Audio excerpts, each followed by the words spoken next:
অনেক ধন্যবাদ সবাইকে এই সুযোগটা দেওয়ার জন্য। আর যারা এই একটা বৈরী প্রাকৃতিক পরিবেশ তার মধ্যেও সকলে উপস্থিত হয়েছেন, সেজন্য আপনাদের সবাইকে ধন্যবাদ জানাচ্ছি। আসসালামু আলাইকুম। আজকে আমরা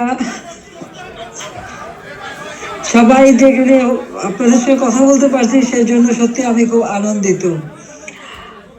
আমাদের বিজয়ের মাস ডিসেম্বর। আমি সবাই চলে যাচ্ছ কেন, চলে যাও। বিজয়ের মাস, এই বিজয়ের মাসে আমি আন্তরিক শুভেচ্ছা জানাই সবাইকে। আমরা অন্তত এটুকু বলতে পারি যে আজকে আমরা বিজয় দিবসটা এমন একটা অবস্থায় পরিবেশে পালন করছি যেখানে মানুষের কথা বলার অধিকার নাই, ন্যায় বিচার পাওয়ার অধিকার নাই, মৌলিক অধিকার থেকে মানুষ বঞ্চিত। এটাই হচ্ছে সবচেয়ে দুঃখের। আমাদের মহান নেতা জাতির পিতা বঙ্গবন্ধু শেখ মুজিবুর রহমানের নেতৃত্বে এই দেশ আমরা স্বাধীন করেছি। আমি জাতির পিতা বঙ্গবন্ধু শেখ মুজিবুর রহমানের প্রতি শ্রদ্ধা জানাচ্ছি। আমি শ্রদ্ধা জানাই জাতির 4 নেতার প্রতি, 30 লক্ষ শহীদের প্রতি, 2 লক্ষ মা বোনের প্রতি। আমি আমাদের মুক্তিযোদ্ধাদের জানাই সশ্রদ্ধ সালাম।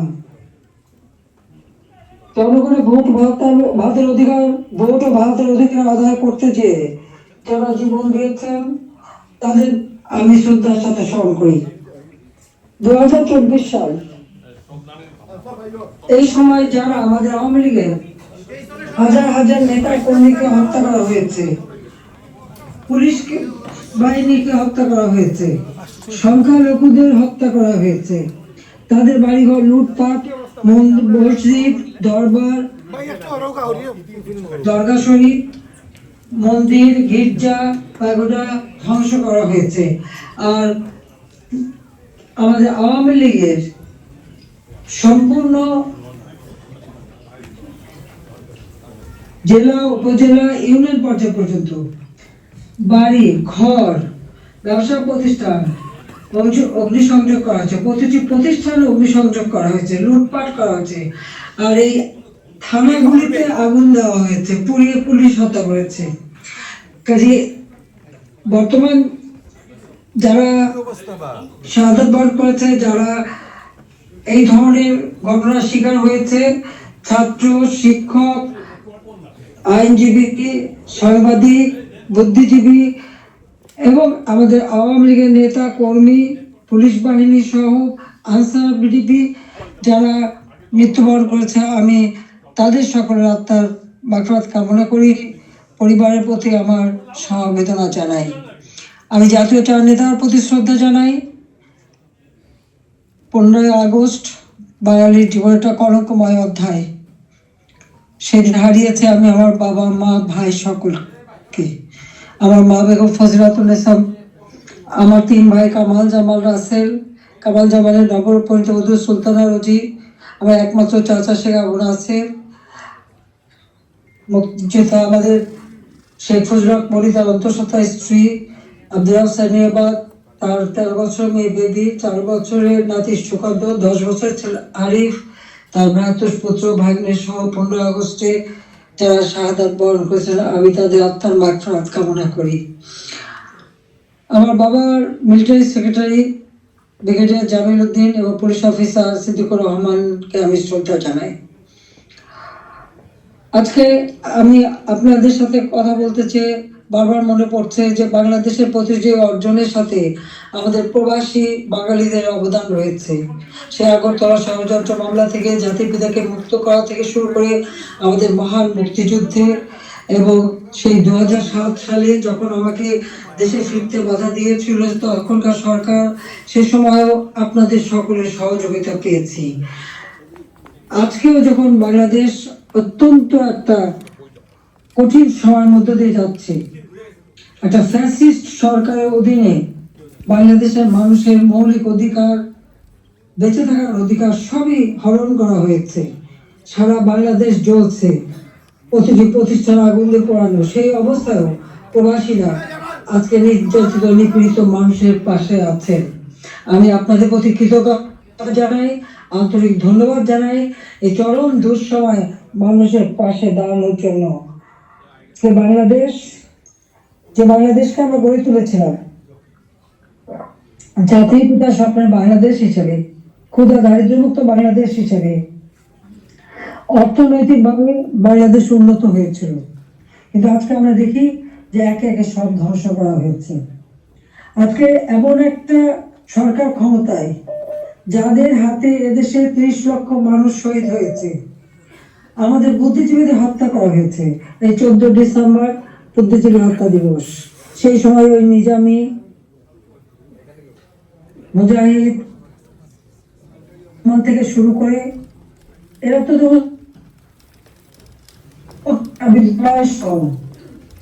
বিশ্ববিদ্যালয় থেকে শিক্ষক, ইঞ্জিনিয়ার, ডাক্তার সকল বুদ্ধিজীবীদেরকে তুলে নিয়ে যে নির্মমভাবে হত্যা করা হয়।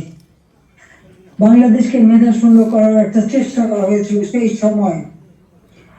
একদিকে পাকিস্তানি হানাদার বাহিনী, তাদের গণহত্যা, আর সেই সাথে সাথে এই আলবদর রাজাকার আল-শামস বাহিনী বানিয়ে আমাদের একদিকে গণহত্যা, পাকিস্তানি হানাদার বাহিনীকে সহযোগিতা করা, অপরদিকে বুদ্ধিজীবীদের হত্যা করেছিল, যারা সেই ডিসেম্বর মাসের 14 তারিখ মানে 10 তারিখ থেকে 14 তারিখ পর্যন্ত কয়েক শত বুদ্ধিজীবীকে নির্মমভাবে হত্যা করে। আমি তাদেরও হত্যার শান্তি কামনা করি, মাগফিরাত কামনা করি। আমরা আওয়ামী লীগ 75 সালের পর 21 বছর পরে আমরা সরকার গঠন করি, জনগণের সেবা করি। 2008-এর নির্বাচনে আমরা জয়ী করি। সেই নির্বাচনে আওয়ামী লীগ এককভাবে 233টা সিট পায়, আর বিএনপি পেয়েছিল মাত্র 30টা সিট। জনগণের ম্যান্ডেট দিয়ে আমরা সরকার গঠন করে জনগণের কল্যাণে কাজ শুরু করি, যার ফলে এদেশের জনগণ 2014 সালের নির্বাচন, 2018 সালের নির্বাচন এবং 2024 সালের নির্বাচনে স্বতঃস্ফূর্তভাবে একটা অবাধ, নিরপেক্ষ, সুষ্ঠু নির্বাচনের মাধ্যমে বাংলাদেশ আওয়ামী লীগকে বারবার ভোট দিয়ে তাদের সেবা করার সুযোগ দিয়েছে। আমি বাংলাদেশের জনগণের প্রতি শ্রদ্ধা জানাচ্ছি। দুর্ভাগ্যের বিষয় হলো 2024-এ সরকার গঠন করার পর আমরা যখন দেশকে এগিয়ে নিয়ে যাচ্ছি, এই বাংলাদেশকে একটা যুদ্ধ বিধ্বস্ত বাংলাদেশ গড়ে তুলে জাতির পিতা বঙ্গবন্ধু শেখ মুজিব উন্নয়ন একটা সম্পূর্ণত দেশ হিসেবে প্রতিষ্ঠা করে দিয়েছিলেন, যেটা আন্তর্জাতিকভাবে স্বীকৃত, জাতিসংঘ কর্তৃক স্বীকৃত ছিল। সেই সম্পূর্ণত দেশকেই আওয়ামী লীগ সরকার গঠন করার পর 2009 সাল থেকে 24 সাল এই সময়ের মধ্যে, বিশেষ করে 2021 সালে 20 সালে যখন আমরা জাতির পিতার জন্ম শতবার্ষিকী উদযাপন করি, 21 সালে যখন স্বাধীনতা সুবর্ণ জয়ন্তী উদযাপন করি, সেই সময় বাংলাদেশকে আমরা উন্নয়নশীল দেশের মর্যাদায় অধিষ্ঠিত করি। অর্থাৎ যেখানে বাংলাদেশ যেখানে জাতির পিতা বাংলাদেশকে রেখে গিয়েছিলেন, সেই জায়গা থেকে আমরা জাতির পিতার আদর্শ ধারণ করে তার পদাঙ্ক অনুসরণ করে বাংলাদেশকে আমরা উন্নয়নশীল দেশের মর্যাদা এনে দিই, জনগণের মৌলিক চাহিদা পূরণ করি, দারিদ্রের হার 41 ভাগ থেকে 18.7 ভাগে নামিয়ে আনি, হত দরিদ্র যা 25.1 ভাগ ছিল সেটা আমরা 5.6 ভাগে নামিয়ে আনি। আমাদের লক্ষ্য ছিল বাংলাদেশ সম্পূর্ণভাবে অতি দারিদ্র মুক্ত হবে, আর সেই লক্ষ্য নিয়ে ব্যাপক কর্মসূচি বাস্তবায়ন করি। প্রতিটি গ্রামকে শহরে রূপান্তর করি, ঘরে ঘরে বিদ্যুৎ পৌঁছে দিই, খাদ্য নিরাপত্তা নিশ্চিত করি, দরিদ্র মানুষের জন্য বিনা পয়সা খাদ্য বিতরণ, মধ্যবিত্ত নিম্নবিত্ত তাদের জন্য, এখন নিম্নবিত্তদের জন্য 15 টাকায় চাল, আর মধ্যবিত্ত বা স্বল্প আয়ের তাদের জন্য 30 টাকা চাল যাতে কিনতে পারে এবং ডাল, তেল, লবণ সহ কিনতে পারে। 1 কোটি পারিবারিক কার্ড আমরা তৈরি করে দিই টিসিবির মাধ্যমে, যাতে যারা ফিক্সড ইনকাম গ্রুপ, সীমিত আয়ের মধ্যে দিয়ে চলতে হয়, তাদের জন্য এই দ্রব্যমূল্যের উচ্চ মূল্যে তারা যেন কোনো মতে কষ্ট না পায়, সেদিকে লক্ষ্য রেখে আমরা সেই পদক্ষেপ নিয়েছিলাম। আমাদের লক্ষ্যই ছিল ক্ষুধা দারিদ্র্যমুক্ত বাংলাদেশ গড়ে তোলা। গৃহহীন ভূমিহীন মানুষকে আমরা বিনা পয়সায় ঘর করে দিই।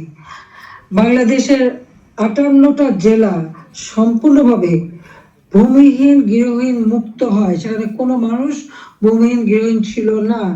আর বাকিগুলিও করে দেওয়ার কাজ চলমান ছিল। আমরা এই বছরেই বাংলাদেশকে ভূমিহীন গৃহহীন মুক্ত একটা গড়ে তুলতে পারতাম, কিন্তু আমাদের দুর্ভাগ্য যে চরমভাবে একটা চক্রান্ত শুরু হয়। এই চক্রান্তটা যে করা হয়েছিল সেটা আপনারা নিজেরাই জানেন, যে এখানে ডক্টর ইউনূস সে বহুদিন থেকে চেষ্টা করেছিল, 2007 দল করার চেষ্টা করেছিল, ব্যর্থ হয়েছিল। এরপর সে ষড়যন্ত্রে লিপ্ত হয় এবং সে নিজেই বলেছে, যখন জাতিসংঘে গিয়েছিল বিল ক্লিন্টন ফাউন্ডেশনের এক অনুষ্ঠানে বিল ক্লিন্টনের সঙ্গে পরিচয় করার সময় সে বলেছিল যে 2024 জুলাই 7 তারিখ থেকে যে কোটা আন্দোলন শুরু হয়, এটা কোনো ছাত্র জনতার আন্দোলন ছিল না, এটা ছিল তার মেটিকুলাসলি ডিজাইন করা একটা পরিকল্পিতভাবে আন্দোলন, যার মাধ্যমে আমাকে ক্ষমতাচ্যুত করে এবং তার মাস্টার মাইন্ড দিয়ে সে পরিকল্পনা করে এটা করেছিল। কথাটা বাস্তব, কারণ কোনো কোটা ছিল না, সব দাবি মানা হয়েছিল, কিন্তু দাবি মানার পরেও কেন আন্দোলন চলে? আর এই আন্দোলনের কোনো নেতা কিন্তু খুঁজে পাওয়া যায়নি। যেখানে একটা গভীর চক্রান্ত সেটা বোঝাই যাচ্ছিল। ওই চক্রান্তটা সে মেটিকুলাসলি করেছিল। তার চক্রান্ত 1, 2, 3 অর্থাৎ ABC, এইভাবেই ডি, এইভাবেই তার পরিকল্পনা করা। প্রথমে আন্দোলন সে সফল করলো, এরপর সব জ্বালা পোড়াও।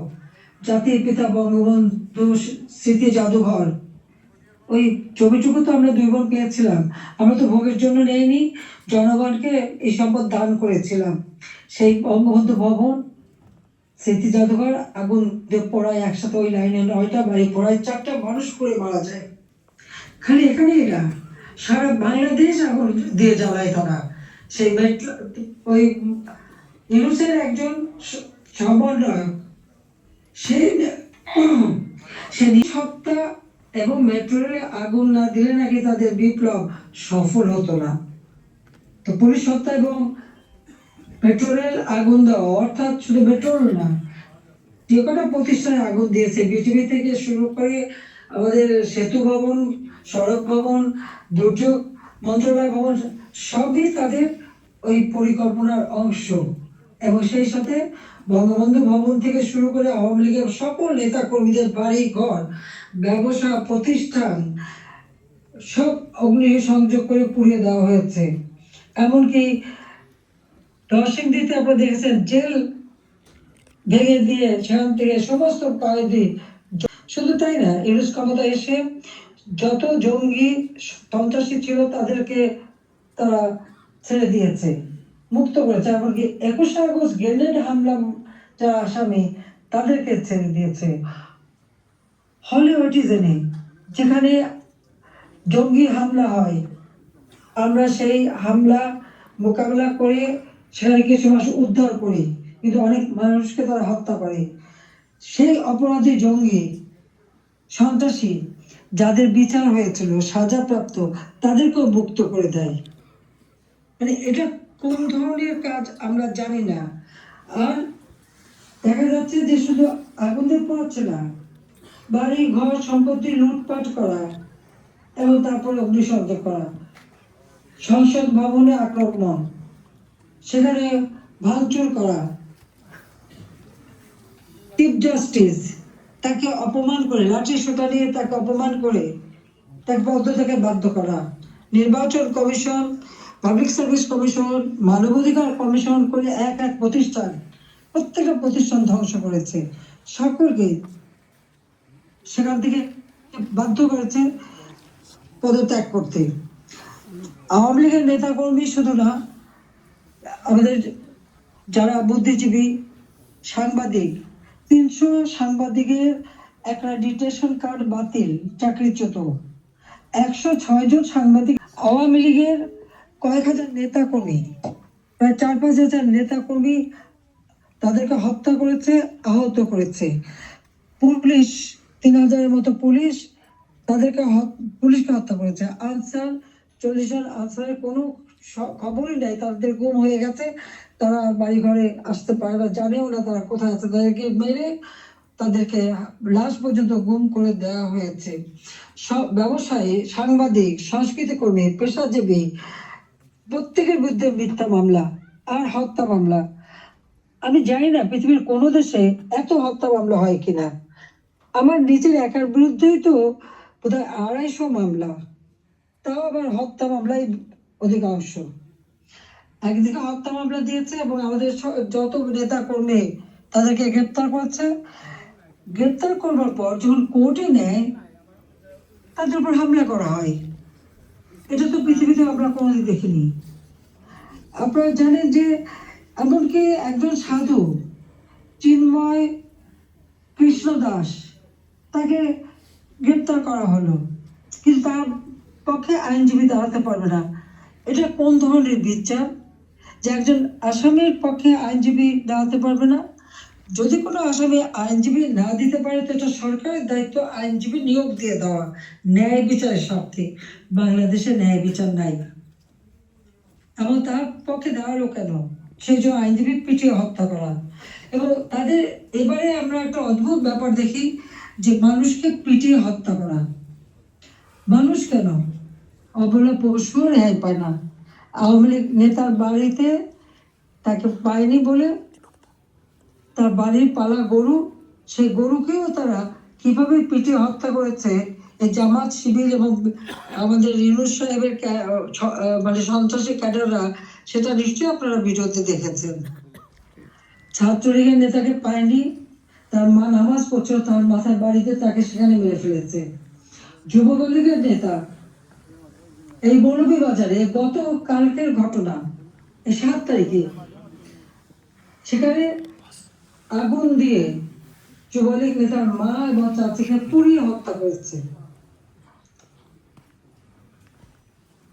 250-র উপর থানা যখন অগ্নিসংযোগ করেছে, লুটপাট করেছে, পুলিশ ভিতরে তাদেরকে পুড়িয়ে মেরেছে, পিটিয়ে মেরেছে।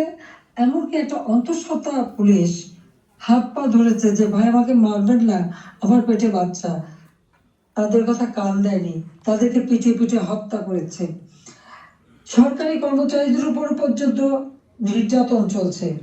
কর্মকর্তা কর্মচারীদের হয়রানি, গ্রেপ্তার, মামলা দিয়ে চাকরিচ্যুত অথবা ওএসডি করা হচ্ছে। এটা জানি না রিমান্ডে নিয়ে নির্যাতন করছে আমাদের আওয়ামী লীগের নেতা থেকে শুরু করে সকলকেই। রিমান্ডে নেওয়ার পর তাদের অকথ্য অত্যাচার হচ্ছে, নির্যাতন করা হচ্ছে। চরম মানবাধিকার লঙ্ঘন চলছে বাংলাদেশে, চরম একটা ফ্যাসিস্ট সরকার। আমার বিরুদ্ধে কথা বলা হয় আমি নাকি ফ্যাসিস্ট ছিলাম, আমি নাকি স্বৈরাচারী ছিলাম। তা আমি একটা প্রশ্ন করি, আমার সময় তো সংবাদপত্র, টেলিভিশন, রেডিও, সোশ্যাল মিডিয়া সবই তো সম্পূর্ণ স্বাধীনতা ভোগ করেছে। যার যখন যেরকম আলোচনা করা দরকার করেছে, টক শোতে যত রকমের সমালোচনা করা তারা করেছে। রেডিও, টেলিভিশন, সংবাদপত্র সবই তো স্বাধীন ছিল। কই এখন তো তারা কোনো নিউজ দিতে পারে না। প্রত্যেক জায়গায় ইউনূসের ওই ইউনূস তো নিজেই একটা মাস্টার মাইন্ড খুনি, তার এজেন্ট সব জায়গায় আছে। প্রত্যেক জায়গায় তারা ঠিক করে দেয় কোন সংবাদ যাবে, কোন সংবাদ যাবে না। এই যে বাংলাদেশে এত ঘটনা ঘটে যাচ্ছে, প্রায় 1 কোটির মতো প্রতিষ্ঠান শুধু অগ্নিসংযোগ করে ধ্বংস করা হয়েছে। ইন্ডাস্ট্রি, হোটেল, 5 স্টার হোটেল থেকে শুরু করে কোনো কিছু বাদ যায় নেই তাদের আক্রমণ থেকে। কেউ কি কোনো একটা নিউজ দিতে পেরেছে, কেউ কি কোনো সংবাদ দিতে পেরেছে, কেউ কি বিচার চাইতে পেরেছে? বিচার চাওয়ারও সুযোগ নেই, থানায় মামলা দেওয়ার সুযোগ নেই। মামলা শুধু তারা সেটুকু হবে যেটুকু তারা বলে দেবে সেইটুকু। ন্যায় বিচার পাওয়ার অধিকার মানুষের নাই। উচ্চ আদালত থেকে শুরু করে সর্বক্ষেত্রে দলীয়করণ, চরমভাবে দলীয়করণ। বলছে বৈষম্য বিরোধী আন্দোলন, এখন তো দেখা যায় সব জায়গায় বৈষম্য সৃষ্টি করা হচ্ছে। আমি একটা কথাই বলতে চাই, যে সমস্ত অপবাদগুলি দেওয়া হয়েছে সবাই একটু তুলনা করে দেখুন যে আওয়ামী লীগ সরকারে থাকতে মানুষ কিভাবে স্বাধীনতা ভোগ করেছে, সেটা সোশ্যাল মিডিয়া হোক, তাদের বক্তব্য হোক, মিটিং মিছিলে হোক, সব কিছুতে অধিকার ছিল। আমরা তো সেখানে হস্তক্ষেপ করিনি। কিন্তু আজকে কি, আওয়ামী লীগের একটা নেতা কর্মী রাস্তায় নামতে পারে না, রাস্তা দিয়ে হেঁটে যাচ্ছে, একজন বলে দিল উনি আওয়ামী লীগের কর্মী, সঙ্গে সঙ্গে তাকে এক কোপ দিয়ে হাত ফেলে দিল, কেটে ফেললো। কোন দেশে বাস করি আমরা? কি অপরাধ! আর সেই সাথে দেখা গেল কি, এই অপরাধীদের দায় মুক্তি দেওয়া হলো। জুলাই 15 তারিখ থেকে এ পর্যন্ত যাদের হত্যা করা হয়েছে, লুটপাট, অগ্নিসংযোগ, মানুষ হত্যা, ছাত্র হত্যা, আমলে অধ্যক্ষকে হচ্ছে, গালে থাপ্পড় মারছে, এটা কোন ধরনের আচরণ ছাত্রছাত্রীদের শেখানো হচ্ছে? এদের ভবিষ্যৎটা কি?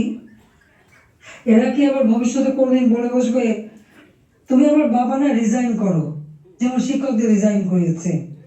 কোনদিন মাকে বলবে তুমি আর আমার মা না, তুমি এখন রিজাইন করো, মাতৃত্ব থেকে রিজাইন করো, পিতৃত্ব থেকে রিজাইন করো? সেটাই হয়তো বলে বসবে। এটা কি অভিভাবকরা দেখে না? এটা কি ধরনের এই জাতিকে কিভাবে গড়ে তুলছে, সেটাই আমার প্রশ্ন।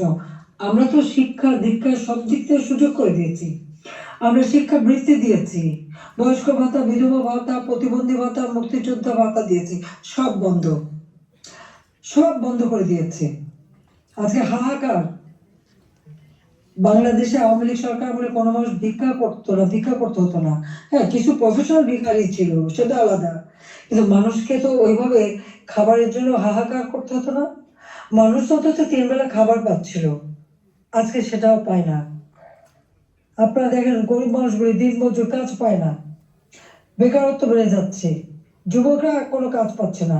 আমরা ডিজিটাল বাংলাদেশ করেছি, আমরা ট্রেনিং দিচ্ছি, কম্পিউটার ট্রেনিং, এবং ইনকিউবেশন সেন্টার করে দিয়েছি, হাইটেক পার্ক করেছি, বঙ্গবন্ধু স্যাটেলাইট এক উৎক্ষেপণ করেছি, কর্মসংস্থান গ্রাম পর্যায় পর্যন্ত ওয়াইফাই কানেকশন, ব্রডব্যান্ড কানেকশন আমরা দিয়েছি, মানুষ কাজ করে খেতে পারে, ট্রেনিং দিচ্ছি। আর এখন বিদ্যুৎ নাই, কেউ কাজ করতে পারে না, প্রত্যেকটা গ্রামকে শহরে রূপান্তর করেছি, আমরা রাস্তাঘাট, পুল, ব্রিজ সব করেছি। এখনো বলে এই বড় বড় মেগা প্রজেক্ট, এটা দুর্নীতি খুঁজবে। হ্যাঁ, আমি চ্যালেঞ্জ দিচ্ছি, দুর্নীতি খুঁজে বের করুক। মানি লন্ডারিং এর কথা, আমি যখন কমিটি বানিয়েছে, তারা বলে দিল অর্থনীতির বিষয়ে। আমার প্রশ্ন, মানি লন্ডারিং এর খোঁজ করবেন, সবার আগে ওই ইউনুসের মানি লন্ডারিং এর খোঁজটা করুন। কত টাকা পাচার করেছে গ্রামীণ ব্যাংকের, কত টাকা পাচার করেছে গ্রামীণ ফোনের, আগে সেই হিসাবটা বের করেন, তাহলে দেখবো স্বচ্ছ সাথে। নিজের নামে দুর্নীতির মামলা হয়েছে, সেই দুর্নীতি দমন কমিশন, তাদেরকেও পদকে বাধ্য করে দলীয়করণ করা হয়েছে, আর সেই দুর্নীতির মামলা, সব মামলা প্রত্যাহার করে নেওয়া হয়েছে। 666 কোটি টাকা ট্যাক্স, কত সম্পদের মালিক যে এত টাকা ট্যাক্স হয়, সেই ট্যাক্সও তার দেওয়া লাগবে না, সেটাও মাপ। নিজের ট্যাক্স মাপ করে নিয়ে, নিজের দুর্নীতি মামলা প্রত্যাহার করে নিয়ে অন্যের দুর্নীতি খুঁজতে যাওয়া আর অন্যকে ট্যাক্স দেওয়ার জন্য আবেদন করা, এটা কোন ধরনের মানসিকতার, কোন ধরনের খেলা? বা এটা তো জাতির সাথে তামাশা করা, সেটা তো তামাশা করছে, এটাই আমার মনে হচ্ছে। আজকে বিচার নেই, মানুষ ন্যায় বিচার থেকে বঞ্চিত, আজকে মানুষের পেটে খাবার নেই, আজকে চারিদিকে হাহাকার, মানুষের কথা বলার অধিকার নেই, রাজনীতি করার অধিকার নেই। আমাদের আওয়ামী লীগ কোন অপরাধটা করেছে?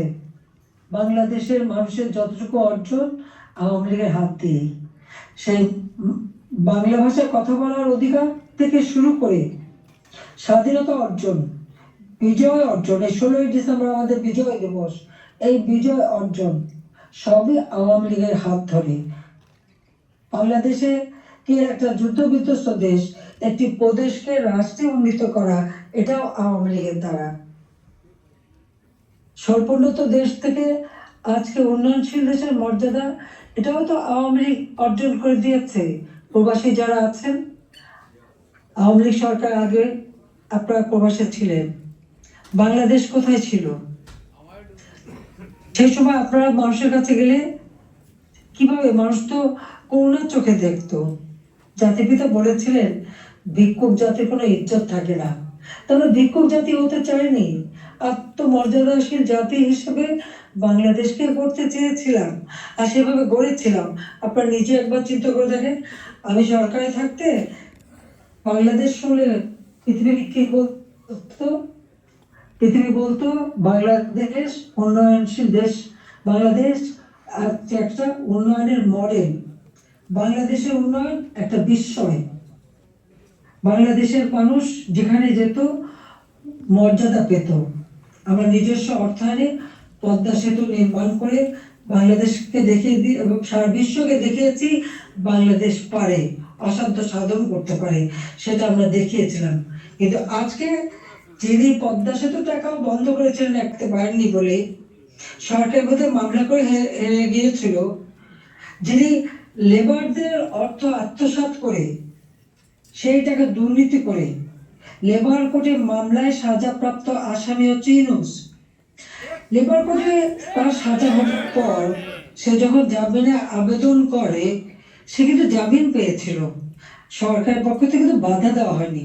কিন্তু আজকে দেখেন আপনারা, হাজার হাজার আওয়ামী লীগের নেতা কর্মী প্রায় 30,000-এর মতো মামলা দিয়েছে। সব মামলা বেশিরভাগ হলো, এর 90% হলো হত্যা মামলা, কেউ জামিন পাবে না। সে তো সাজা পেয়েও জামিন পেয়েছিল আওয়ামী লীগ সরকারের আমলে। সে নিজে একটু ভেবে দেখুক, আপনারাও বিচার করে দেখেন। আমি বিশ্বের সবাইকে বলতে আপনারাও বিচার করেন। ওই আওয়ামী লীগ তো বাধা দেয়নি কোনো, ন্যায় বিচার পরদীয় সকলে আছে, কোর্ট সম্পূর্ণ স্বাধীন ছিল, বিচার বিভাগ স্বাধীন ছিল, কাজে সেখানে মানুষ সেই স্বাধীনতা ভোগ করেছে। কিন্তু আজকে তারা নাকি স্বাধীন করেছে দেশ, চলার স্বাধীনতা নেই, ঘরে শান্তিতে ঘুমাবেন উপায় নেই, চুরি ডাকাতি যে কোনো সময় আপনার ঘরে ঢুকতে পারে, যে কোনো সময় আপনার খোঁজ খবর নিতে, তদন্ত করবে ইত্যাদি। কাদের কে হুকুম দিচ্ছে তার কোনো ঠিকানা নেই। কতগুলি লাঠি সোটা হাতে নিয়ে আপনার ঘরে ঢুকে গেল, অস্ত্র হাতে নিয়ে ঢুকে গেল, অমনি সেখানে ডাকাতি করলো, চুরি করলো, চলে আসলো। আপনি কার কাছে বিচার চাইবেন? কার কাছে বিচার চাইবেন? কোনো বিচার চাওয়ার অধিকার নাই, ন্যায় বিচারের কোনো অধিকার নেই। এমন একটা দুর্বিষহ অবস্থা, আজকে সমস্ত জিনিসের দাম বেড়ে গেছে। যে আমাদের কথা অত্যন্ত স্পষ্ট, যারা নির্বাচিত জনপ্রতিনিধি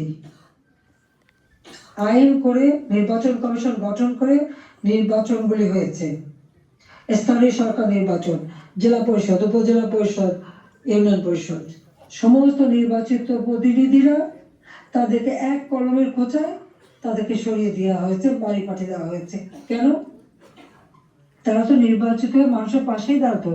ঘূর্ণিঝড় গেল, বন্যা গেল, কেউ তো যারা এই বন্যায় ক্ষতিগ্রস্ত, ঝড়ে ক্ষতিগ্রস্ত তাদের পাশে থেকেও দাঁড়ায়নি। তাদের নাম করে টাকা তুলেছে, হাজার কোটি টাকা রিলিফ সংগ্রহ করেছে, কিন্তু কয়টা মানুষকে সাহায্য করেছে? আজকে যদি স্থানীয় সরকারের প্রতিনিধিরা থাকতো, এই জনপ্রতিনিধি তো মানুষের পাশে দাঁড়াতো, কিন্তু সেটা দাঁড়াতে পারেনি। কাজে আমাদের কথা খুব স্পষ্ট, এক কলমের কোথায় জনগণের ভোটে নির্বাচিত প্রতিনিধিদের সেই বিদায় দেওয়া, এটা জনগণকে অপমান করা, ভোটারকে অপমান করা। কাজে তাদেরকে আবার কর্মচারী তাদেরকে হয়রানি বন্ধ করতে হবে, গ্রেপ্তার বন্ধ করতে হবে, মামলা থেকে তাদের রেহাই দিতে হবে, চাকরিচ্যুতি করা হলে, বহিষ্কৃত করা হলে তাদের পুনরায় কাজের ব্যবস্থা করতে হবে। আওয়ামী লীগ সহ সমস্ত রাজনৈতিক নেতা কর্মী, ব্যবসায়ী, সাংবাদিক, সংস্কৃতি কর্মী, পেশাজীবী, শিক্ষক যাদেরকে গ্রেপ্তার করা হয়েছে, মিথ্যা মামলা দেওয়া হয়েছে, সকল মিথ্যা মামলা প্রত্যাহার করতে হবে এবং সকল বন্দীদের মুক্তি দিতে হবে। সেই সাথে সাথে দায় মুক্তি দেওয়া হয়েছে। 15 জুলাইয়ের পর থেকে যারা অপরাধ করেছে তাদেরকে দায় মুক্তি দিয়েছে। এই দায় মুক্তি দিয়ে কিন্তু একটা কাজ করেছে, দায় মুক্তি দেওয়ার অর্থ মানে কি? তার মানে এরা অপরাধী। 15 জুলাই থেকে যে হত্যাকাণ্ড, ছাত্র হত্যা মিছিলে, পুলিশ হত্যা, রাজনৈতিক নেতাকর্মী হত্যা, সাংবাদিক হত্যা, সংস্কৃতকর্মী হত্যা, যতগুলি হত্যাকাণ্ড ঘটেছে, সেই হত্যাকাণ্ডগুলি এবং যতগুলি অগ্নিসংযোগ হয়েছে, সেগুলি যারা সংগঠিত করেছে পূর্ণ তদন্ত করে